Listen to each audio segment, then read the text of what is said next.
Pessoal, que bom estar com vocês mais uma vez aqui no nosso PodSharkCast. Sempre trazendo alguém para colaborar de alguma forma com conhecimento, informação, esclarecimento e destravamento da cabeça da gente, que entende algumas coisas da maneira que a gente ouve por aí e não procura fonte fidedigna para entender como tem que ser entendido, né? Eu trouxe aqui, olha, eu não tenho nem roupa para entrevistar essa pessoa. Ele, gente, se chama Fernando Araújo, e o Fernando, ele é assim, sabe aquelas coisas de várias coisas em uma pessoa só? Não tem assim, vários, múltiplo. né? Múltiplo, né? Ele é um arquiteto, decorador espetacular, assim, de um gosto surreal para fazer as coisas, arquiteto de famosos, decorador de famosos, gente famosos. E agora, gente, ele assumiu a direção, eu posso dizer direção, Fernando? É gestão, né? Gestão. Que a gente tem lá dentro desse Do lugar spa, que você que eu vai vou falar, falar. desse lugar que você vai falar, a gente tem a gestão dividida, né? Compartilhada em várias frentes. Ah, tá. Então, Pois ele é gestor de uma das frentes. Isso. De onde? Onde? Do Museu de Arte Moderna, aqui de São Paulo. Rapaz, olha, eu tô muito seu chique. Eu tô muito chique. Tô falando com ele, Fernando Araújo. solta aquele assim. Pô, Fernando, obrigado. Gente, eu sou avacalhado, então não tem essa coisa, não é porque eu trabalho no museu que eu sou, assim, engessado. Totalmente, não só engessado, mas assim, né, com aquela coisa Dora, séria. pois é, e tal. Que bom, porque eu também não sou muito normal das ideias. Fernando, cara, eu tenho tanta coisa pra perguntar pra você, porque é muita coisa que gira em torno desse assunto, pra mim. A gente conversava um pouco lá fora, né? Sim. Gera muita coisa em torno desse assunto que eu acho que mexe com a cabeça das pessoas. Curiosidade, insatisfação de pessoas, resistência, como tem resistência em algumas áreas que a gente vai falar aqui. E você é a pessoa ideal para eu conseguir identificar. Mas antes disso, sabe o que eu queria ver com você? Tem muita gente que assiste a gente. Tem muita gente que assiste um podcast para aprender, observar, crescer e se encontrar. Né? Uhum. Então, quando você pensa em alguém que alcançou assim, um nível tão legal de gestão de um museu de arte moderna, reconhecimento pelo trabalho enquanto arquiteto, decorador de ambientes, né? Enquanto produtor, ele é produtor também, gente. Ele produz umas coisas aí muito legais, de umas peças muito legais, peças teatrais muito legais. Eu assisti algumas. E assim, conhecidaço nessa área aqui do pessoal. E tem muita gente que assiste, assim, muita gente perdida no que quer trilhar, onde quer chegar, o que quer fazer. Muita gente. Muita gente se cobra, muita gente se culpa por estar com determinada idade, não ter se encontrado. Ou muita gente que está fazendo uma coisa, pensando em outra, não tem coragem de abandonar essa coisa para procurar essa outra. Abrindo parênteses, tem um grande amigo meu, muito querido, que eu comentei até dele com você. Ele já atuou em alguns espetáculos. Ele participou do Madagascar, ele participou, não sei se foi Família Addams, e também participou do Detetives do Prédio Azul, rodava o Brasil com essa peça. Né? Sim. Ele formou-se em arquitetura. Isso mesmo, arquitetura. Formou-se em arquitetura. No dia do fechamento do segundo grau, que eles iam prestar vestibular, quando fecharam o segundo grau, ele se propôs a organizar, para a despedida da turma e para as pessoas que fossem, um musical, que foi a réplica daquele This Is Me, aquela música This Is Me. You and I approve, I'm meant to be. Mas era um número musical ou era o musical? Ele fez um musical. Era Hairspray? Não. Não, Showman. Cara, tu conhece essa música? Sim, This eu is sei. great, Eu não this tô is lembrando proof, de que... this is who I'm meant De to qual be. musical? This is me. Ó, já pode ir pra musical Pois também. é, já posso. Ele organizou grande parte com seus colegas de classe, fez vestibular, passou, começou a cursar, mas não saía da cabeça do que ele tinha feito com o pessoal. Até então, nunca tinha livro que ele gostava, lido livros, ou assistido musicais, ou visto peças, ou se interessado por cultura, zero. Zero. Aí ele passou para arquitetura, começou a cursar. Enquanto fazia arquitetura, se inscreveu para um programa que existe, deve conhecer, não vou lembrar o nome, é um programa que percorre o Brasil, coletando pessoas de vários estados. Elas vêm para São Paulo para participar desse programa de treinamento e tem aula de dança, de balé, de música, de tudo quanto, né? Através desse cara, esqueci o nome desse ator que promove esse tipo de trabalho. Ele passou na seleção, que foi árdua, mas ele passou. Veio pra cá, cursou, se envolveu com os musicais, descobriu que ele é louco por teatro, por peças, por arte e tá despontando lindamente como perfeito ator de musicais. Sabe, conhece em pouco tempo, ele leu tudo sobre musicais, assistiu todos os musicais que ele pôde, assim, descobriu uma paixão que ele nem sabia que existia. Sabe? Ele é uma referência pra mim de muitas coisas. E tem muita gente que tá em casa vendo tal e de repente a gente fala de você. Nossa, o cara ele é arquiteto e ele é decorador. Poxa, ele é gestor de um dos setores do MAN e ele é produtor e tal. Como foi esse Como isso se percurso? constrói, né? Pois é, como é que foi pra construir isso, pra você chegar e falar, nossa, eu sou um arquiteto e sou bom no que eu faço, eu sou um decorador e sou bom no que eu faço, pra se reconhecer como bom. Eu gosto de produzir peças e sou bom produtor, sabe? Foi chamado pro MAN porque eu tenho uma bagagem boa pra isso. Como é que foi se encontrar nisso, Fê? Tá. Então, eu acho que uma coisa importante também é a gente desenhar para as pessoas um roteiro em que a gente não tem um amparo financeiro familiar. Porque isso também é muito importante. É muito fácil alguém sonhar ou viver o seu sonho de profissão tendo um pai que patrocina, que banca ou que ajuda ele num recurso. Ah, filho, você tá aqui nessa cidade do interior, então vai para São Paulo, que lá é o lugar, a gente paga um aluguel, a gente paga isso, a gente paga aquilo. Então aquela pessoa também não depende dela, né? Essa movimentação. E não é a realidade do povo brasileiro, não foi a minha realidade e não é a realidade das pessoas de modo geral. Então, eu acho que o primeiro passo que a pessoa precisa, quando ela tem ali seus 18 anos, 19 anos, é entender o que está ao alcance dela, naquele momento. Pé no chão, você fala. Pé no chão. Naquele momento que estava ao meu alcance era trabalhar com tecnologia da informação. Né? O meu pai estava dentro desse segmento, seria o meu primeiro emprego nessa área. Eu falei, não é nada do que eu gosto, mas tem uma coisa que é legal, a parte de se comunicar. Né? Eu ensinaria sistema para as pessoas dentro da Cúria Diocesana, dentro de escolas. Então, era o início dos sistemas de gerenciamento empresarial no Brasil. A gente está falando ali de 1994, 95, né? E eu estava com 14 para 15 anos e comecei a trabalhar com isso. Poxa, então Fê, eu frisa viajar. isso porque eu achei o máximo que você falou. Primeiro é pé no chão, onde é que você tá? Tem gente que tá frustrada porque é cobrada por estar fazendo aquilo que dá pra fazer o mundo hoje gira em torno de você tem que fazer o que te faz feliz. Se não te faz feliz, não pode, não é, e pá. E você vem na contramão falando, tem que fazer o que dá pra fazer agora, não é? Exato, use Frisa as peças isso que você porque, tem. cara, que as pessoas ouçam a gente. Isso, use as peças que você tem. Hoje, né, a gente está em 2022, passando para 23, diante de um cenário muito imediatista. Eu acho que as redes sociais trouxeram as pessoas para esse lugar de que elas precisam ser um sucesso agora, imediatamente. No que começam, na primeira tentativa. Exato, e também eu tenho que estar aqui hoje, amanhã em Cancún, depois em Chicago, e meus posts são esses.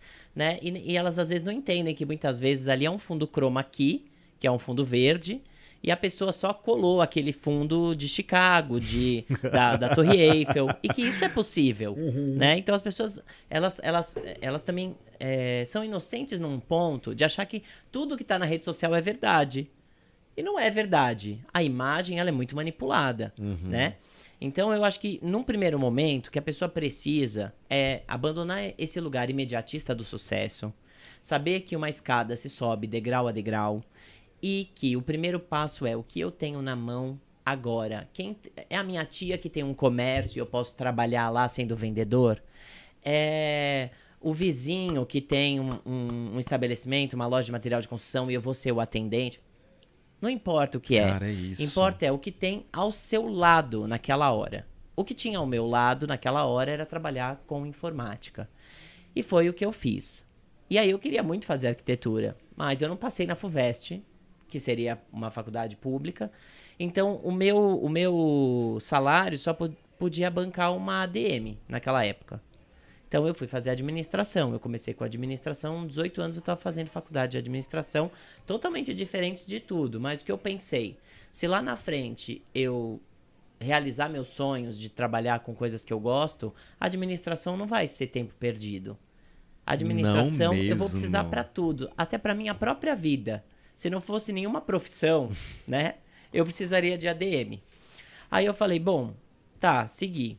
Comecei a fazer e eu me envolvi com agências na cidade.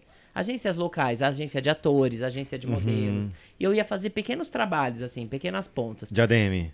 Não, buscando me relacionar na área que eu queria estar. Ah, que legal, cara. Mas trabalhando com o que eu estava trabalhando. Informática, cursando administração, mas sábado tinha uma coisa na agência de modelos, lá ia eu me enfiar.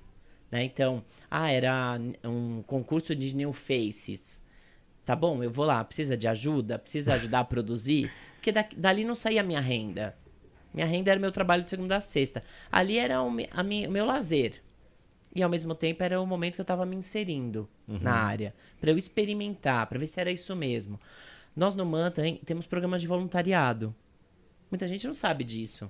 Nem então, a eu pessoa sabia. está fazendo faculdade, ou a pessoa é uma pessoa da terceira idade, da melhor idade, ela quer ser voluntária no MAN. Através do nosso site, ela consegue se cadastrar e se disponibilizar para ser voluntária em várias áreas. Então, eu não sei se trabalhar com acervo é bem o que eu quero. Eu não sei se eu quero ser bibliotecário.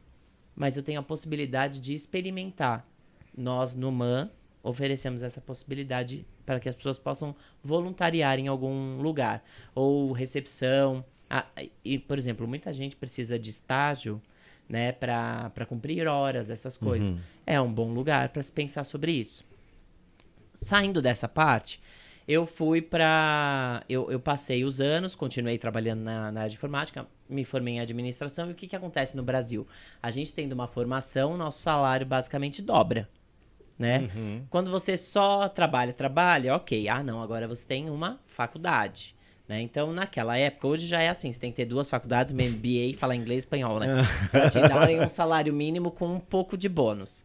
Mas ali, naquele momento, era assim. Eu sabia que eu ia aumentar a minha renda se eu concluísse uma universidade.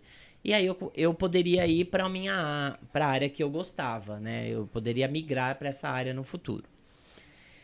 E assim foi. Então eu acabei o curso, acabei a administração, continuei trabalhando no que eu estava trabalhando, fui me desenvolvendo.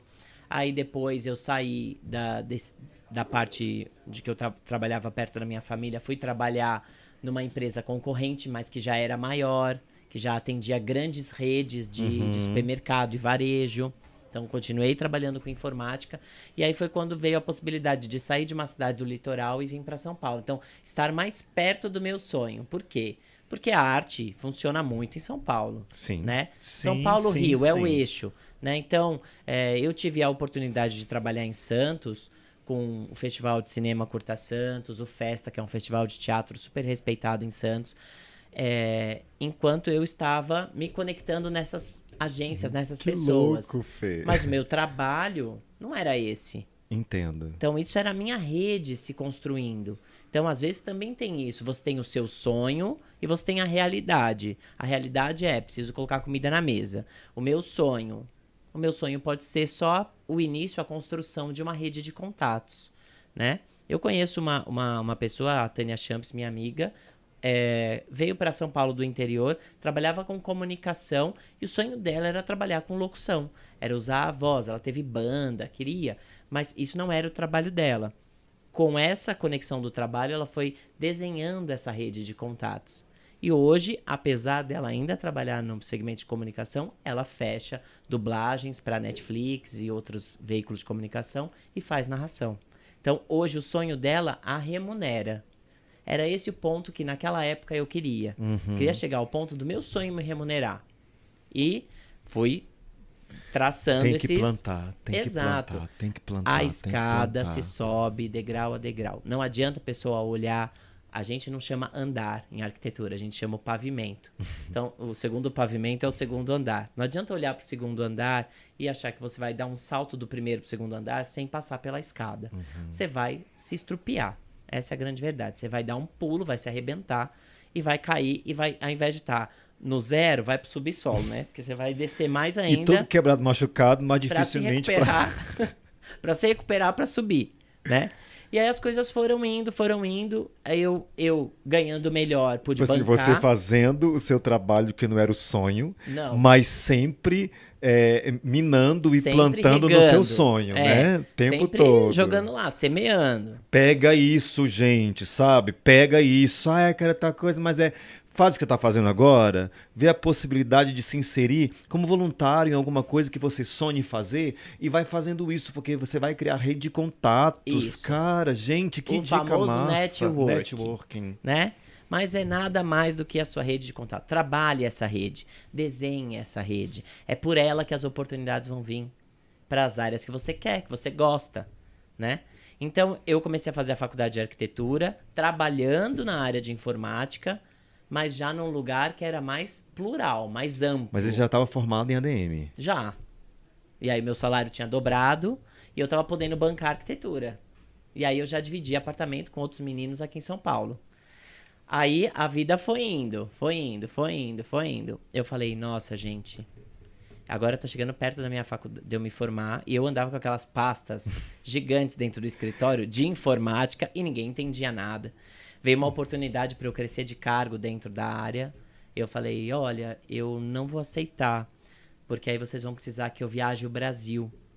E eu tenho coisas em São Paulo que vão me impedir de viajar. Eu estava fazendo a faculdade, eu tinha que estar lá todo dia, não dava, né? E aí a empresa já começou a ter um estranhamento, mas esse estranhamento aconteceu já perto da minha formação. Já estava quase ali. No último ano da faculdade, eu decidi escrever um infantil. No último ano de arquitetura, eu falei, eu vou escrever um infantil, que foi Feijão e Maria, que era um espetáculo que contava a história do João Pé de Feijão se encontrando com a Maria de João e Maria. Eles se encontravam na mesma floresta, davam match, e aí a gente trabalhava uma questão racial, a Maria era preta, o menino era loiro, e aí eles tinham um estranhamento de que nós não somos iguais.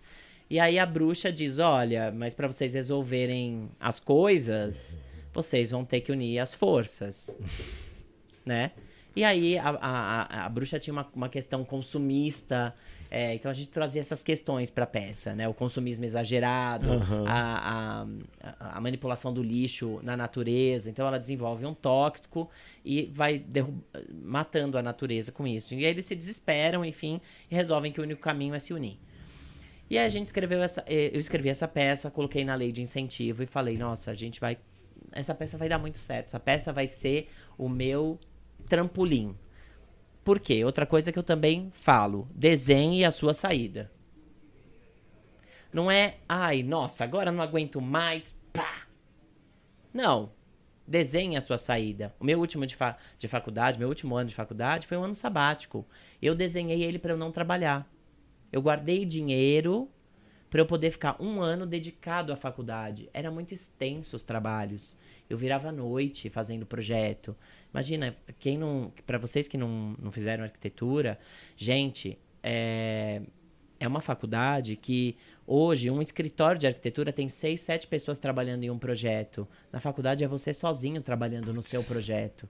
Então você desenha as plantas, você faz 3D. Claro, algumas coisas você contrata gente fora, mas para contratar você precisa pagar. E o que vai pagar? O dinheiro do trabalho que você tá.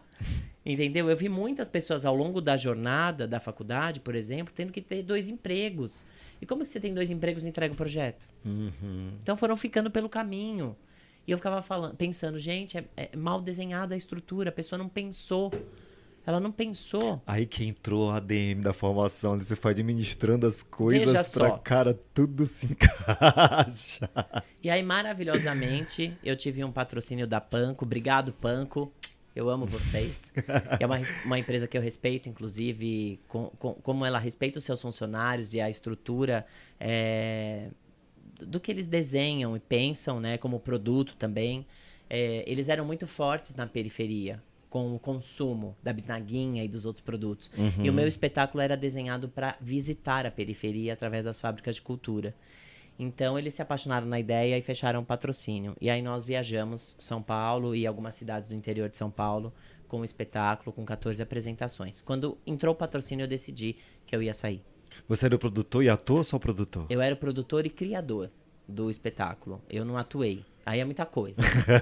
É muita coisa. Fazer o projeto do eu sozinho não ia rolar. Aí eu falei, nossa, gente, vai ser agora. E aí eu ia ter um salário fixo por algum tempo. Eu falei, é isso. E aí eu saí. Foi o único trabalho que eu fiz no último ano da faculdade, que era o meu ano sabático, ainda entrou uma receita extra.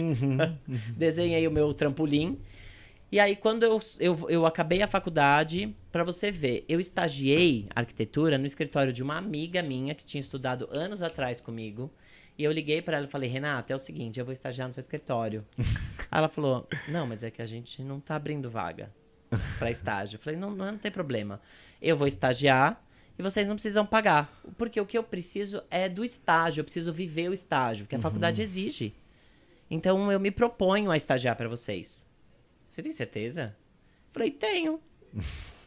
E fui, na maior cara. Já tinha se preparado anteriormente, né? Sim. Ia estagiar pra elas. Olha, chegou o final do ano, foi tão incrível o estágio que as meninas tinham viagem marcada internacional e tinham 3 obras tocando. Eu fiquei tocando as obras como estagiário e elas foram viajar. Uma foi pra Cancún, a outra foi pra não sei pra onde. Eram 2 sócias. Maravilhosas. E aí, assim foi. E aí eu falei, gente, e agora? Eu vou trabalhar com arquitetura, vou trabalhar com cultura, porque agora tava tudo na minha mão. Eu falei, agora todas as áreas que eu quis sempre estão na minha mão. E eu tenho que escolher. Isso quantos anos depois, Fê?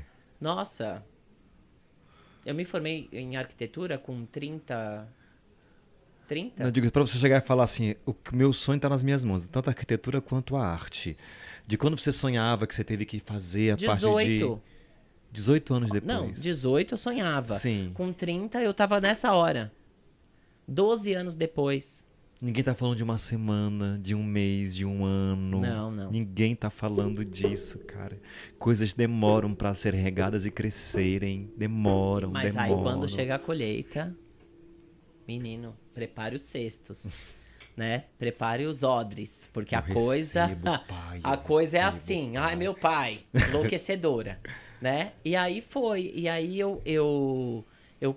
eu comecei, eu fui viajar, fui pra Argentina, falei, eu preciso agora de férias, acabou a faculdade, respirar, se eu vou pra arquitetura, se eu vou pra produção cultural. E aí, foi muito engraçado que esses dias, há pouco tempo, eu lembrei da Ivete Sangalo, numa conversa que ela teve com a Priscila Alcântara, que ganhou o The Masked Singer, né? Porque a Priscila consultou ela pra falar assim, Ivete, eu gosto da minha música, eu gosto das músicas gospel, mas eu também gosto de cantar outras coisas, eu gosto de criar outras coisas.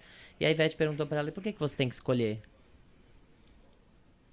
E aquilo abriu um céu na cabeça dela, né? Porque parece, né? Se você é daqui, não pode...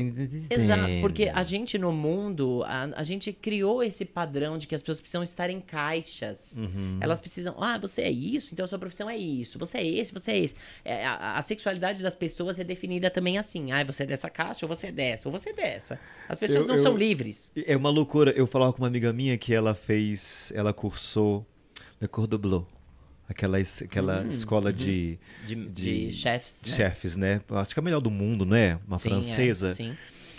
E ela ama fazer isso, sempre trabalhou com doce. Ela não cursou o completo, que foi a parte de comidas. Ela quis a parte de patisserie, a parte de doce, que ela ama doces. Ama doces. E eu falei, nossa, Nath, e as pessoas de lá como é que são? Porque, nossa, você chegou fazendo um docezinho em casa. Na minha cabeça, chefes renomados, né? Eu falei, como é que é lá? Ela...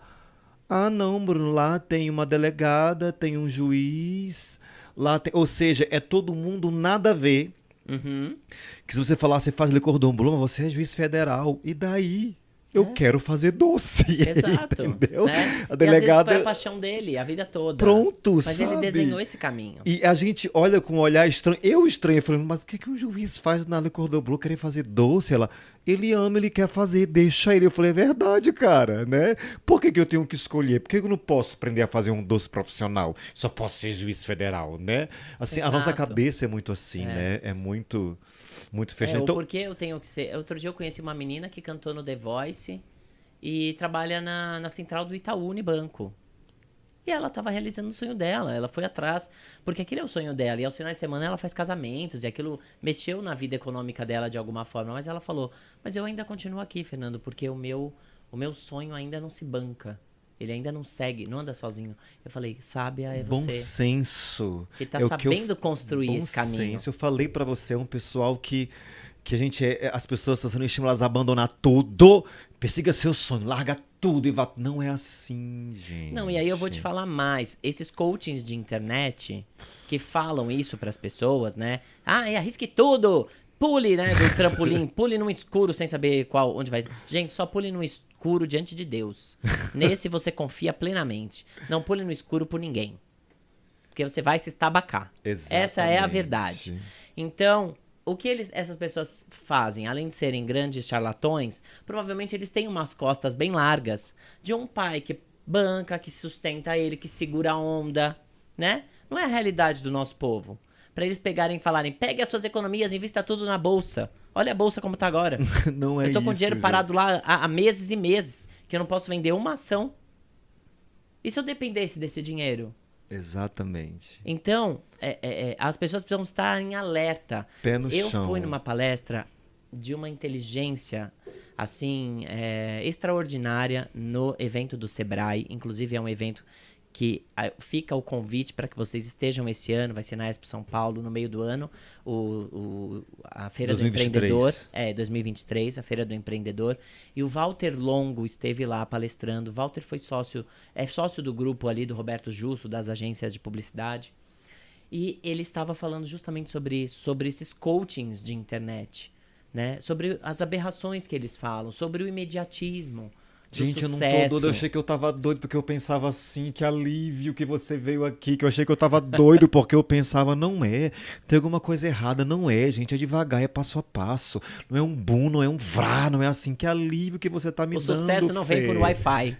Quem dera, me dê sua senha do seu, porque eu consigo chegar no seu sucesso, né? Não é, cara, verdade, não é. Verdade. Que alívio, espero que pra quem tá ouvindo a gente também, sabe, um alívio no sentido de que, cara, então deixa eu ser sensato, né, sem essas pressões externas para eu me adiantar e me precipitar em loucuras na minha vida. Perfeito, perfeito. E eu até pulei um pedaço da minha história, que foi um momento em que a gente ficou sem saída com nada na minha família, e sobrou eu e minha mãe, e eu falei pra minha mãe, o que a gente tem agora? Tinha eu, a minha mãe e a igreja, com aquela multidão. Eu falei, a gente tem que oferecer alguma coisa que a igreja consuma, que a gente já tem as pessoas. E aí eu virei representante de um salgado congelado. Coxinhas congeladas, bolinhos de queijo congelado, não sei o que lá congelado. Menino, eu levava aquela bolsa, dia de culto, com 20 pacotes, e eu só me dava por satisfeito se eu vendesse as 20. E outra coisa, vender para irmão, passa a maquininha de cartão, nada de colocar no caderninho. Tá bom? Já passa o cartão na hora. Não para essa história. Olha, gente, tem que ter fé pra umas coisas, depois tem que desconfiar. A fé, com certas coisas, a fé, a gente tem que, né, dá pra desconfiar, porque o pessoal é uma história de dia 20, dia 10, dia 15. Não tem, não leva. Então que a pessoa tenha ao mínimo um cartão de crédito ou débito, né, pra fazer um pagamento ali na hora. Depois ela se resolve com o Itaú, com o Bradesco. Exato. Mas não deixa nome em caderninho. Não. E aí foi, menino. E aí eu voltei da Argentina com a ideia de que eu não tinha que escolher nada. Eu escolhia tudo. Eu escolhia a arquitetura, eu escolhia a cultura, eu escolhia viver decoração, todas as coisas que eu quis ao longo de tantos anos e que eu podia agora viver. Então eu abri a GIS Cultural nessa época. Foi em meados de 2019. E aí foi um ano de bastante plantio, porque eu queria que a GIS fosse reconhecida no mercado cultural. Então não era mais o Fernando Araújo produtor, ou o Fernando que fez o Feijão e Maria, ou o Fernando que estava captando recurso para um projeto. Agora passaria a ser GIS Cultural, né? Então eu precisava inserir esse nome no mercado. Então eu busquei uma feira para a gente estar junto, fiz a feira ficar grande, no segmento de empreendedorismo artístico, e fui fechando parcerias, né? Ficamos num cowork que era coletivo de pessoas da arte. Comecei a me aproximar de produtores que já faziam coisas grandes, faziam espetáculos com Luan Santana, ou faziam coisas com artistas muito globais. Essa sua ideia de sempre se conectar com as pessoas. Sempre. Mas, gente, se conectar é pra vida, né? As pessoas gostam de conectar Instagram, né? Ficar seguindo a outra e dar aquele stalk de 50 likes. Mas para de fazer isso, chama a pessoa no inbox, dá um oi. Ela não subentendeu nada depois dos seus 50 likes. Ela só olha e fala, nossa, que pessoa louca. Pronto, nem olha, nem entrou no seu perfil. Dá um oi, se apresenta, fala o que você é, fala o que você deseja, fala o que você gosta. Parem de usar o Instagram só pra fazer Tinder, sabe? Por favor. Evoluam. Tá, gente? Instagram é pra conexão, cara. Total. Você coloca um pouco da sua vida, da sua produção. É o LinkedIn mais perto, é o LinkedIn que tá dentro da casa da pessoa. Exato, então usem para algo produtivo, sabe? As pessoas de verdade estão usando o Instagram para conectar-se e resolver suas necessidades emocionais e sentimentais, entendeu? E não é, cara. Não, Instagram... e tá tudo bem, todo mundo rico, todo mundo viajante, todo mundo tudo, né? Próspero. Não tem uma depressão no não Instagram. Não tem nada dando errado. Não. Nenhum boleto atrasado. É tudo muito bom no Instagram, é tudo muito bom. Entendeu? Então também isso é preocupante. Porque aí você vai se conectar com alguém que pode te conectar com mais coisas. A pessoa olha, acha que você é um sucesso pleno que você não é. Ela não vai te ajudar em nada. Porque você vende só mentira. Sabe? Fale, deixe menos o ego brilhar e trata a verdade, sabe? Olha, oi querido, tô me conectando com você porque fui num evento que você estava, ou eu fiz isso outro dia com o Léo Shetman. Léo Shetman é um dos arquitetos mais renomados da Casa Cor. E ele veio numa premiação que aconteceu, o contratante contratou o MAN para fazer o evento, que era uma premiação de arquitetos que fazem trabalho com cerâmica, e o Léo tava lá. Aí eu mandei no inbox dele, ele já estava lá, e eu estava no MAN. E eu mandei no inbox dele, hoje finalmente vou te conhecer, eu estou trabalhando no MAN. E ele leu, e eu fui encontrar ele no evento. Então, sabe, tenha humildade, se conecte com a pessoa de forma real, né? Não fica dando subentendimentos de que, né, quem sabe, será que ela entendeu o que eu quero falar? Tá entendendo às vezes a pessoa acha que você é um louco, um maníaco. Fala, cara, simples, como é que vai? Nossa, uma vez aconteceu isso com o Luiz Paulo. O Luiz Paulo é assistente do Passo Repassa. Quem que é o apresentador? Celso Portiolli? Celso Portiolli, ele é assistente dele lá. A pessoa encontrou ele num restaurante e ao invés de vir falar com ele, a pessoa mandou uma foto. Olha, estou no mesmo lugar que você.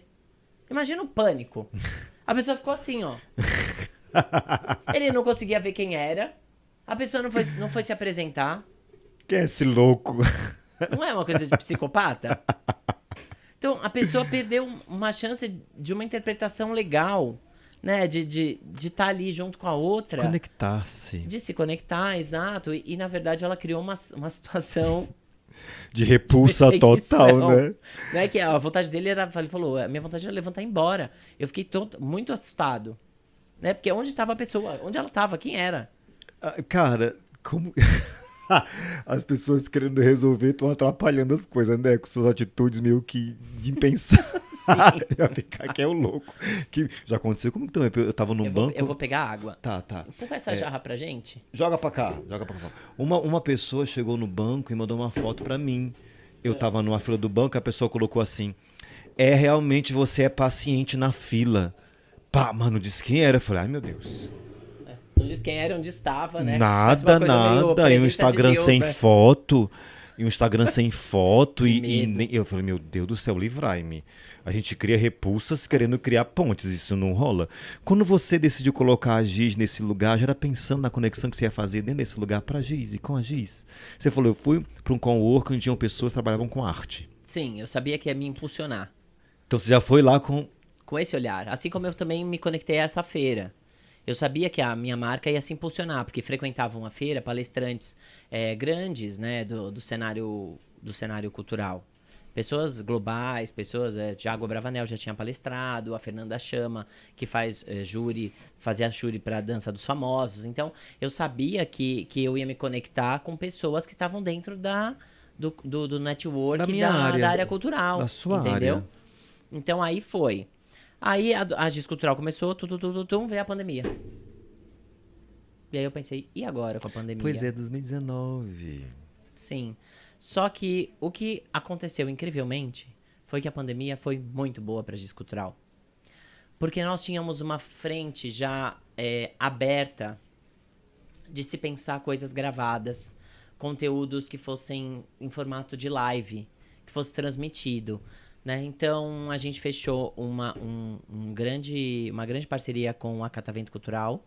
A gente fez fábrica de cultura com espetáculos para criança que eram transmitidos online. E vieram as frentes de editais de emergência, que também foram muito bons. Porque aí o que aconteceu? Teve um momento da cultura, com a graça divina, que foi liberado muito recurso de uma vez. Então não tinha produtor suficiente.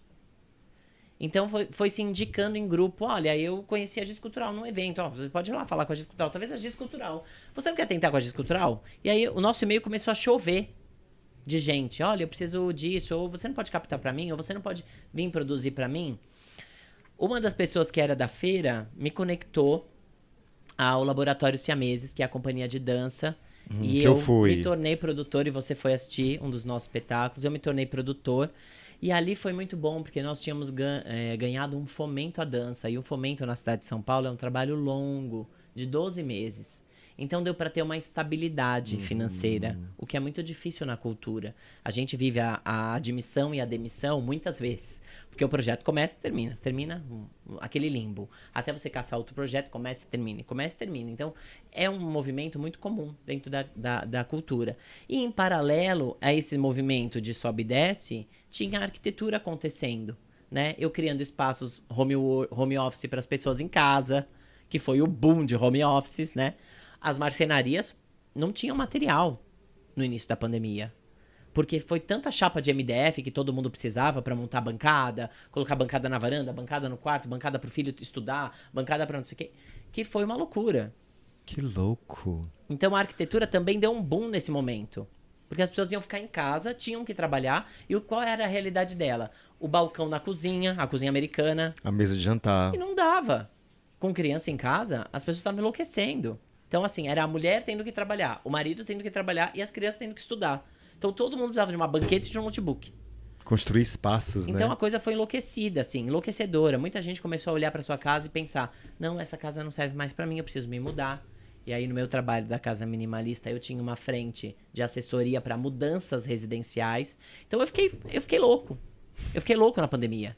Mas foi o período que mais deu certo. Então, todas as minhas frentes de trabalho estavam acontecendo na pandemia. Foi muito doido. E aí, a última demanda que eu recebi foi do Alex Fleming, que é um artista que tem, para quem não conhece, de nome, vai conhecer de obra.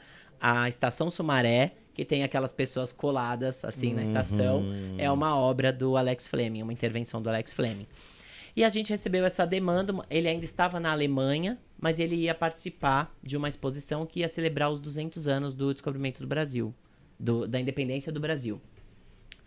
E ia ser na Biblioteca Mário de Andrade. E aí tinha 15 dias para montar a produção, para montar a exposição dele. Então tinha que pegar as obras, levar, ter uma noção de arquitetura, de iluminação para a obra, né? E do espaço cênico que a gente ia usar para a exposição, porque não era numa sala, era nos corredores da Biblioteca Mário de Andrade, da entrada.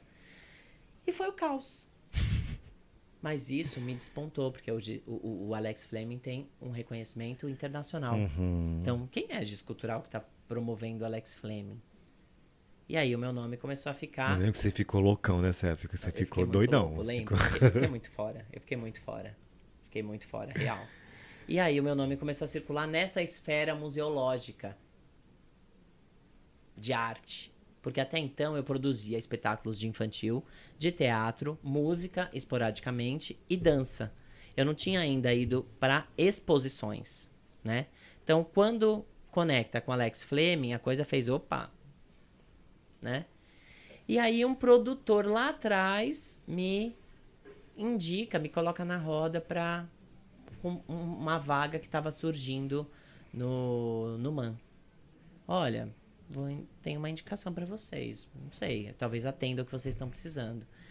E aí aquilo começou a se conectar. No início eu não sabia quem era, porque eles estavam fazendo um processo sigiloso. Ó, é um equipamento cultural, nós temos um auditório, nós temos loja. Eu ficava, meu Deus, quem é?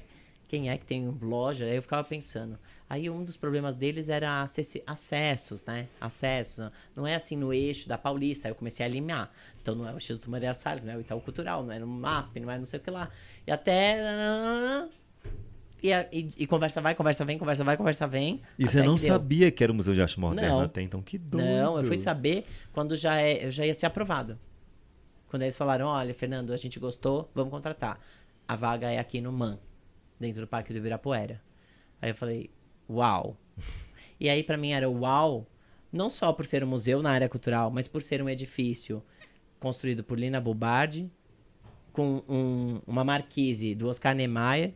Então, assim, unir a arquitetura e a cultura de novo. De novo. Né? Era isso se unindo de novo na minha vida. De maneira tão sublime, né? Com dois nomes tão... Nossa, tão incríveis. Então, assim, pra mim foi um... né? E aí lá, então, como eu te falei, da parte de gestão, lá eu assumi 4 frentes. Então, a gente tem uma loja com produtos do MAN e de outras frentes de design, que hoje, com as diretoras, a Camila e a Marina, a gente está redesenhando essa loja para que ela seja mais conceitual, tenha mais linhas de produto. Então, tem a loja.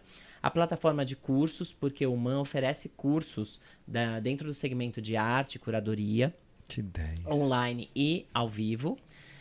Então, a gente está fortalecendo essa frente. Nós temos um restaurante que opera dentro do MAN, e que também é usado como espaço de eventos, e a área de eventos, que contempla o auditório e a parte do restaurante que a gente faz locação para eventos que sejam corporativos, premiações, vernissagens, essas coisas. Teve um evento esses dias lá, não teve? Dias atrás? Teve. A gente via organizando, fazendo presente. Sim, a gente teve um evento grande na sexta-feira do Grupo Solvi. Foi um evento muito grande, o dia inteiro, com os executivos da empresa e tal. Mas é o tipo de evento que a gente recebe. Então, eventos que a empresa quer fazer uma confraternização, quer apresentar resultados, né? Ou fazer um lançamento de um programa que eles vão ter dentro da instituição. É o tipo de evento que a gente recebe. Lá O Museu de Arte Moderna contempla várias áreas que você falou, né? Várias frentes. Uhum. Mas, vamos pensar, o Museu de Arte Moderna... Qual a finalidade dele? Muita gente pensa que museu é um espaço positivo morto, né? Acho que todo mundo que tá ouvindo a gente pensa um pouco isso. Coisa velha, museu, coisa velha. Vou no museu. Sei. Eu acho que o Museu de Imagem e Som, o Museu de Imagem e Som, o IMS, né? De Imagem e Som, IMS, não é? IMS, Imagem, Museu. O Museu de Imagem e Som. Eu acho que ele... desmistificou um pouco, né? Um pouco, porque ele começou a trazer exposições muito interativas, né? Ele trouxe o Castelo Rá-Tim-Bum, aí trouxe aquele outro que era... que é as coisas tudo coloridas. Eu sei. Sim. Então, eu acho que desmistificou um pouco essa coisa do museu mais parado, assim, parece que é pra terceira idade. Eu acho que as pessoas... E olha que a terceira idade anda muito ativa. Pra te ser sincero, que eu acho que as pessoas nem associam os trabalhos do Museu da Imagem e do Som com museu. Acho que as pessoas não associam aquilo a um trabalho de museu, né? Sim. Porque na cabeça o museu não é isso, não é interativo, não é divertido, entendeu? Não fomenta nada. O museu é pra gente muito, muito inteligente, muito sofisticada.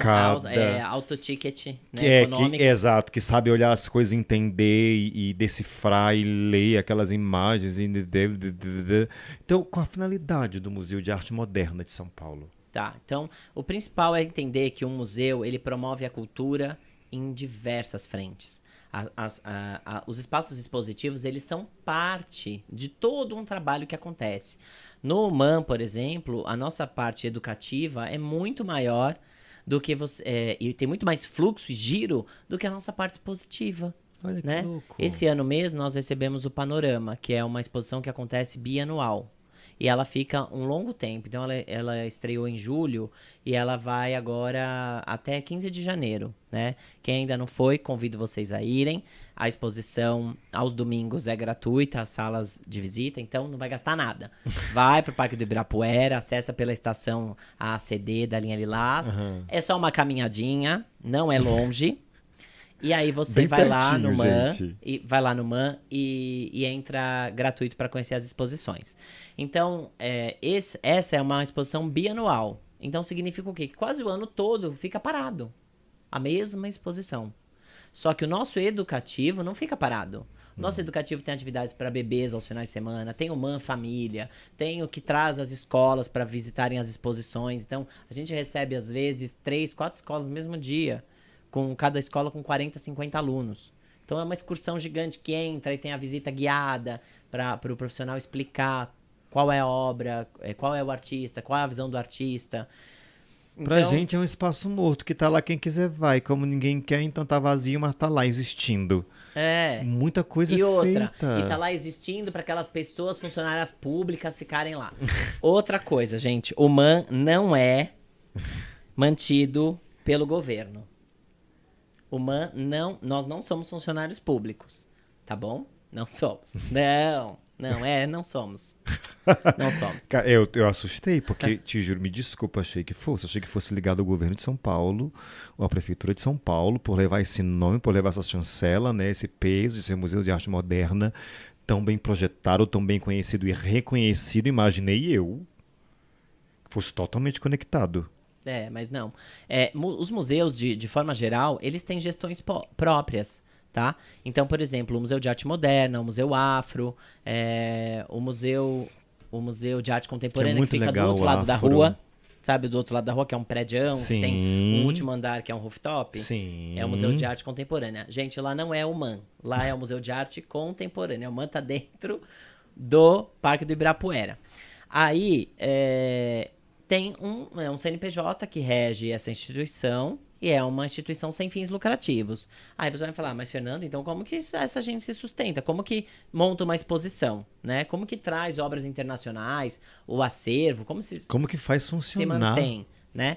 Então hoje a gente tem algumas frentes, né? A gente tem o recurso que vem de verba de recurso direto. Então são pessoas que doam, empresas que doam, falam, olha, eu quero colocar 50 mil no museu, porque eu acho importante manter ele vivo, manter ele operando com ar-condicionado, com funcionários, com tudo muito limpo.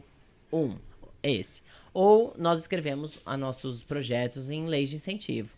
Né? Então a gente basicamente funciona a partir da lei federal, que é a antiga Lei Rouanet. Né? E aí as pessoas não torcem o nariz, gente.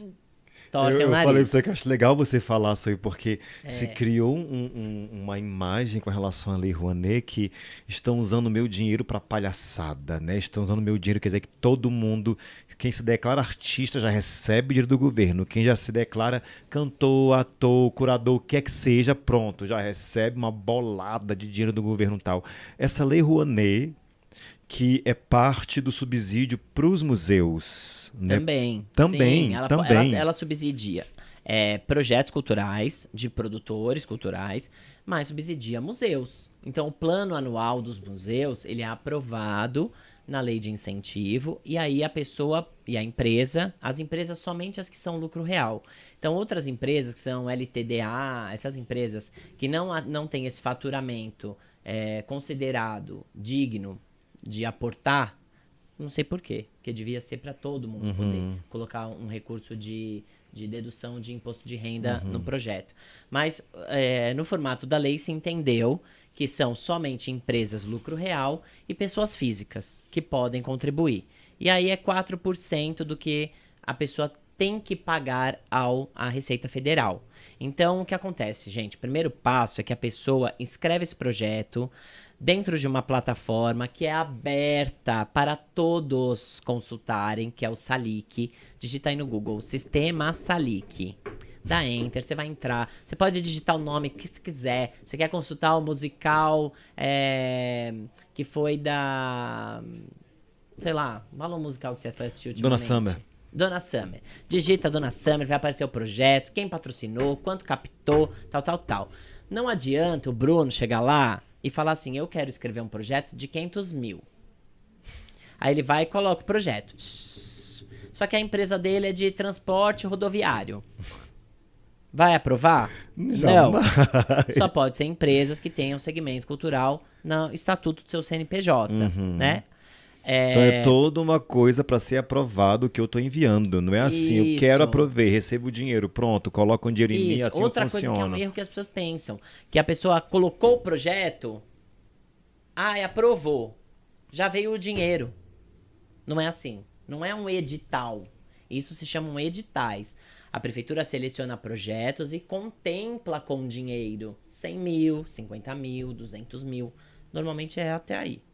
Os editais, que são o dinheiro. Pá. Ah, mas e a Lei Rouanet? Eu já vi que a gente teve artista aí que pegou 1 milhão. Pegou ou aprovou? Porque existe uma diferença. Ele pode ter aprovado esse projeto em 1 milhão e ele pode não ter captado nada. No sistema Salic, você consegue ver se entrou o dinheiro ou se ele só aprovou a ideia. Entendi. Hoje, nós temos muito mais ideias aprovadas do que recursos para executar essas ideias. Então, faltam empresas, faltam pessoas físicas para fazer a doação para que o projeto aconteça. Ter aprovado não é já motivo de festa e celebração, porque ter aprovado é uma etapa para poder receber A mais possível. fácil, inclusive. A mais fácil delas é você ter a aprovação. A mais difícil vem aí depois. Convencer o empresário ou convencer uma gama de pessoas físicas de que essa ideia é importante, de que vai dar certo, de que você é uma pessoa idônea, que você vai realizar, que você vai respeitar e que vai ter retorno para a marca, de visibilidade e tudo mais. É a parte mais difícil, né? Então, hoje existem agências de captação e existem pessoas que fazem isso por si próprias, assim, o seu próprio projeto. No caso do Feijão e Maria, a gente tinha uma parceria com uma agência que ajudava, né? E que eu acho que eu sugiro que seja esse o melhor caminho, tá, gente? Porque as empresas tendem a acreditar mais no projeto do que aquela coisa do eu sozinho. Ah, o cara teve a ideia, é o cara que vem aqui captar, é o cara que liga, é o cara que faz tudo, né? E a pessoa fica assim, será mesmo, né? Entendo. É legal frisar isso, o Fernando, porque gerou muita polêmica nesses últimos tempos, né? A gente conversou muito sobre isso, né? Muito, Sim. muito. Chancelas acabam facilitando a captação ou a aprovação ou a liberação para a Lei Rouanet, chancelas pesadas como Museu de Arte Moderna, nomes pesados como fulano e tal. Isso tem mais facilidade para ser liberado, além de aprovado, ou isso não conta mesmo? É mesmo uma questão de aprovação do projeto em si, que certamente ele é avaliado, certamente ele é analisado para ver onde é que chega. O primeiro passo de um orçamento, primeiro no sistema hoje, eles já usam inteligência artificial. Então, boa parte dele, ele é avaliado por um robô. Então, as rubricas de pagamentos, elas precisam bater com as tabelas da FGV, que são as bases para o teto dos valores. Hoje, o sistema está mais inteligente ainda. Ele agora já acusa o teto. Quando a pessoa preenche, eu sou o diretor, vou ganhar 50 mil. Aí aparece em laranja, você ultrapassou o teto, ajuste essa rubrica. Já aparece. Então, para facilitar o andamento, entendeu? Porque o robô vai pegar. Então, essa primeira etapa já vai pegar. Agora, se a pessoa coloca lá, a celebridade, o projeto é da celebridade tal, do artista global tal, não muda nada da aprovação. E muda um pouco para as empresas. As empresas querem saber, que legal, vai ser... Então significa que eu tenho mais visibilidade. Mas se a pessoa escrever esse projeto e ficar sentadinha na casa dela, achando que tá todo mundo consultando no Salic para ver se aquele famoso colocou um projeto, ela tá muito enganada. Ela não vai conseguir realizar. Conheço milhares que não realizaram, que acharam que era simples. Só com o nome do fulano ou o meu. Porque a gente imagina que é isso, né? Imagina que a gente está com esses funcionamentos públicos aparentemente tão desgastados que na cabeça coloquei, liberou, peguei. Coloquei, liberou, peguei. E é muito legal saber que tem toda essa maneira rigorosa de assistir a isso para que não se tenha nenhum tipo de má surpresa, né? E prejuízo. Você comentou uma coisa comigo que eu achei muito legal, que eu acho legal comentar agora para quem está assistindo a gente, que é a possibilidade de liberar parte do seu... do seu imposto de renda para esse tipo de incentivo, né? Coloca isso pra gente aqui, Fê, por favor. Muito legal. O MAN ou qualquer outro projeto que foi aprovado na antiga Lei Rouanet... Abre-se parênteses, projetos aprovados. Isso, aprovados. Olha, eu tenho um projeto, mas você pode depositar na conta X. Não. A conta que vai ser depositado a doação, ela é a conta vinculada ao projeto aprovado. Tá? Então isso é muito importante frisar. Vai ser uma conta no Banco do Brasil que a própria Secretaria da Cultura abre para que esse projeto recolha o recurso. Tá? Não vai para mim, nem para você, nem para o diretor. Pode depositar na minha conta, eu sou o diretor mesmo. Não cai nessa, tá? Não é assim. Então, aí o que acontece? No nosso site do MAN, se a pessoa quiser entrar lá, como doar, lá tem já como funciona. Então, no caso de querer participar, entender, tem muita informação lá. Qual o site do MAN? É man.org.br. MAM. MAM, isso. www.man.org.br. Então, lá, e como doar, né? Mas a gente vai falar rapidinho. Então, toda pessoa física que declara imposto de renda, ela pode doar 4% desse valor que ela arrecada para um projeto cultural. Então significa que eu tenho que pôr dinheiro? Não. Significa que se você não doar esses 4% você vai pagar no carnê-leão. Normal. Então, ou você destina para a cultura, ou você paga... Dá na mesma. E entrega para o governo, confiando que o governo faça um excelente trabalho. Que não vai ficar com você, o dinheiro já é um fato. Agora, pronto, você vai direcionar a decisão sua. Isso. E é direcionar 4%. Lembra que você pagou 100% e você pode direcionar 4%. Os outros 96% você vai continuar confiando no governo. Então, eu também não entendo por que a Lei Rouanet causa tanto impacto. Ela é 4%. Os outros 96% ninguém está questionando para onde foi. Né? Que é a maior parte, né? A pessoa coloca na paga de imposto R$1.000. R$1.000, se fosse 10%, era 100. Uhum.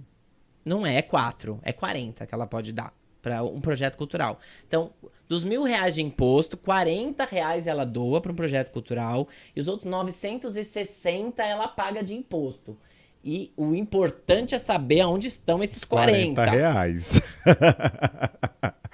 Porque os 900 e pouco, estou seguro que está sendo bem usado, bem usado na saúde, bem na investido, educação, né? Estamos vendo resultados. Como nós estamos no alto padrão de educação e saúde, não é mesmo? Entende? Então, já existiu uma cortina de fumaça sobre esse assunto, né? Para se questionar os 4%, enquanto estão questionando os 4%, a gente faz o que a gente quiser com os 96%, né? E eu vou te dizer uma coisa, depois que a empresa tem o dinheiro e o projeto cultural vai acontecer, a prestação de contas é seríssima. Seríssima. É uma das coisas mais sérias que eu já vi nesse país. É a prestação de conta de um projeto incentivado. Porque você imagina que nós usamos dinheiro da Receita Federal, que iria para a Receita. Para um projeto cultural. Aí você imagina se não vão se debruçar na prestação de conta disso. Que legal você já informar isso. Na reunião, culpado. Você tem que provar a sua inocência. Ele tirou o dinheiro nosso. Pra que você tirou? Por quê? Em que você tá colocando, cara? E existem casos que o proponente precisa devolver o dinheiro. Putz. Porque as pessoas também acham que isso não acontece. Acontece, sim. Precisa devolver o dinheiro. O dinheiro mal aplicado na realização de um projeto, ele é intimado a devolver o recurso. Putz. Que louco. Né? Então, isso também é uma coisa importante e é por isso que muitas empresas pararam de patrocinar projetos que eram inscritos por pessoa física e passaram a incentivar apenas projetos inscritos em pessoa jurídica. Porque existe uma questão jurídica. Sim, porque existe uma questão jurídica que acaba sobrando para essa empresa patrocinadora o fato dela ter colocado dinheiro numa pessoa física, que não vai poder ressarcir a receita com 300 mil. Aí eles falam, desculpa, vocês aplicaram uma pessoa física, então agora vocês vão ter que devolver o dinheiro, porque o imposto era de vocês, e vocês entregaram para um cara aí que não fez bom uso do dinheiro. Então as empresas falaram, opa, então chega de colocar em projetos de pessoa física, vamos colocar só em pessoa jurídica. Entendeu? Então hoje a ideia é essa, quem quer escrever projeto, que tenha uma pessoa jurídica dentro do segmento cultural para fazer essa inscrição. Esse CNPJ precisa ter 2 anos de execução em atividade. Você pode se associar para poder fazer? Digo assim, eu não sou do MAN, mas eu tenho um projeto, posso me associar ao MAN para poder ter essa liberação pelo MAN? Isso não existe também? Não, aí você tem que se associar a uma cooperativa. A cooperativa de teatro, a cooperativa de dança, e inscrever esse projeto via cooperativa. Entendo. Né? Os editais de São Paulo, que são com recurso que a prefeitura já paga, eles têm uma cota que já é para projetos de cooperativa. Então, é obrigatório daqueles 20 selecionados que 5 sejam da cooperativa. Eu ligo alguma coisa sua, tem uma cota específica para isso. Ninguém vai tirar dinheiro do nada para investir nisso. É uma cota para isso, né? Que é vinculada para isso. Agora é você conseguir captar isso. Isso, né? exatamente. Com o seu projeto, com o seu vínculo com essa corporativa. Que você falou corporativa, né? Cooperativa. Cooperativas dentro dos segmentos de arte, né? Então, vinculado à cooperativa, você tem acesso a isso com pessoa jurídica, que dá mais credibilidade, né? Fica aqui a dica pro pessoal, porque, cara, tem muita gente que tem uma veia artística tão assim, sabe, gritando, mas que não tem a coragem de colocar isso para funcionar. Muita gente. Outra coisa importante é que essas frentes, elas não aceitam o MEI como um representante jurídico, tá? Então, é muito também importante frisar. A pessoa pode prestar serviço para o projeto e entregar uma nota de MEI, isso sim. Mas para ela ser a proponente, a gestora desse recurso, ela não pode ser uma MEI. Ela precisa realmente ser uma outro tipo de sociedade. Entendo. Uma limitada, uma ME ou outras para você frentes. ver o nível do crivo que se passa, né? Sim. Para se ver que não é qualquer lugar, qualquer coisa, qualquer instituição, qualquer proposta, qualquer projeto. É muito legal saber disso, para que as pessoas se sintam em paz, sabe? Pô, tô investindo, ou quero investir, eu quero fazer alguma coisa, sabendo que isso vai ter uma finalidade, um fim positivo de alguma coisa, né? Não achar que tá liberando dinheiro desenfreadamente para nada, como se há um tempo atrás a gente estava achando isso, né? Sim. A revolta com os artistas, a revolta com a cultura, porque a cultura leva muito dinheiro, a cultura que é esse monte de coisa que ninguém entende nada, essas propostas absurdas que só roubam a gente, que é só bobagem. Não, como eu já ouvi isso. Essa coisa de exposição é só bobagem, ninguém entende nada, ninguém consegue ver nada, isso é só gastamento de dinheiro.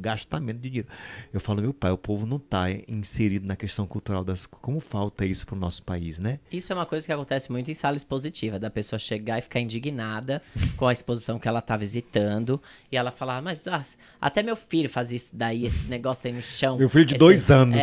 Essa tela, esse rabisco, até meu filho faria, né? E a gente tava conversando sobre isso, sobre a diferença da criação e a reprodução, né? Você olhar uma coisa que está pronta e que seu filho vai copiar, ok, eu também posso olhar aquela tela e reproduzir a mesma tela. Agora, né? criar. O criar é que é a arte, o criar é que é a essência, o criar é que custa, né? A mente criativa. O Walter Longo, nesse dia dessa palestra no Sebrae, ele compartilhou uma coisa incrível, que as ideias que eles têm, eles trazem umas crianças uma vez por mês, uma mesa de reunião, bota essas ideias na mesa e deixa as crianças avaliarem e falarem o que elas pensam em cima das ideias, e eles captam isso para pensar as novas ideias. Porque a cabeça delas é criativa livre. Elas não estão ali querendo aparecer pro chefe, ou, não, eu vou pensar uma coisa. Não tem viés de nada, Exatamente. sabe? Elas só são criativas, do nada pro nada. Livremente. Sem julgamento. Se falar uma bobagem, tá tudo bem. Né? Porque isso a vida nos constrói dessa forma, de que à medida que a gente vai evoluindo, vai crescendo, vai ocupando um patamar ou um cargo, a gente tem que ser mais polido. A minha ideia a criatividade, né? Sufoca a criatividade. Eu preciso dar uma ideia, mas essa ideia precisa ser condizente com o meu status social, as pessoas que vão ouvir. Pronto. A gente se limita pra cá, não cria um monte de viés. A gente cria um monte de viés. Acabou, a criatividade faz assim, ó. E, cara, criança é bicho criativo. Nos comentários, entendeu? Nas ideias. A sinceridade da criatividade no falar de uma criança. Tô lembrando de coisas que eu ouvi, sabe? Lá no próprio Ibirapuera, passando por um lugar, e crianças olhando, olha, mas parece não sei o que. Eu falo, o que, menino? Quando eu olhava, nossa, parece mesmo.